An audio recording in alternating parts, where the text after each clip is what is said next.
Si Ginoong Owen Ganden ay isa pong OG Bitcoin investor at mukhang handa na po siyang ibenta ang lahat ng kanyang 11,000 BTC or Bitcoin na kasalukuyang nagkakalaga ng $1.12 billion.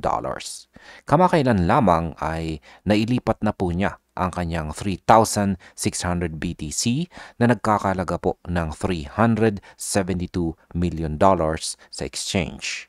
At 600 BTC naman ang na-deposit na sa Kraken.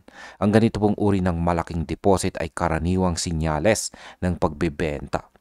Ngayon kapag napunta po ang buong 11,000 na Bitcoin sa mga exchanges, pwede po itong magdulot ng mataas na selling pressure at pansamantalang pagbaba ng presyo ni Bitcoin. Kaya yan po ang siyang ating pag-uusapan sa video na ito at simulan po natin sa ating unang pinakamainit na katanungan tungkol dito kung bakit po ba mahalaga ang kilalang whale move na ito. Ayan, sabi rito ay exchange deposits are typically interpreted as a sell signal. Look on Chain said the remaining Bitcoins are also likely to move to Kraken within the next few days. Ayan. Ang pagbabalita po tungkol kay Ginoong Owen ay nagbibigay po ito ng alerto sa buong crypto market. Ang mga investors po ay karaniwang nagbabantay sa whale activity dahil malaki po ang epekto nito sa liquidity at presyo. Ngayon kapag lumipat or na-transfer po ang natitirang BTC or Bitcoin kay Kraken, pwede itong magdulot ng sudden market volatility. Kaya ang market impact po dito ay ang malaking whale move ay kadalasang nagdudulot ng fear, uncertainty at panic. Or in short, yan po yung tinatawag na FUD. Yan, at ang epekto po nito ay ayan, magkakaroon po ito ng short-term na impact sa mga traders. Pero maaari rin itong maging opportunity para sa mga long-term buyers.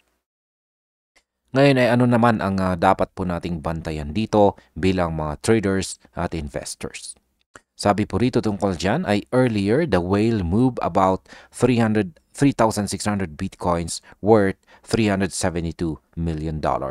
Of these, about 600 have already been deposited to the cryptocurrency exchange Kraken. Yan, paliwanag po natin ang mga traders at investors.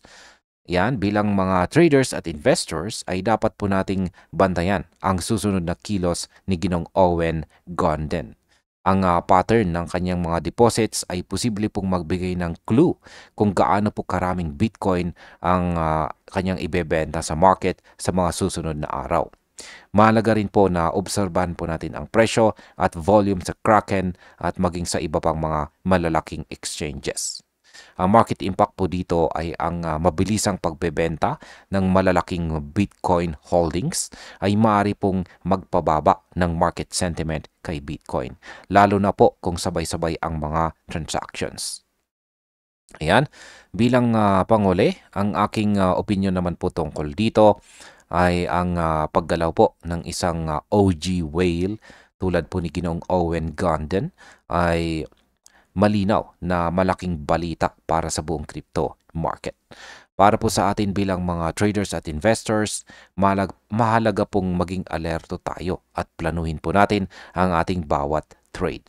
Hindi lahat ng whale move or galaw ng mga malalaking investors ay palaging masama. Pwede rin itong magbigay ng strategic entry points para sa atin, particular po sa mga long-term holders na nakikita ang value sa presyo sa panahon ng volatility.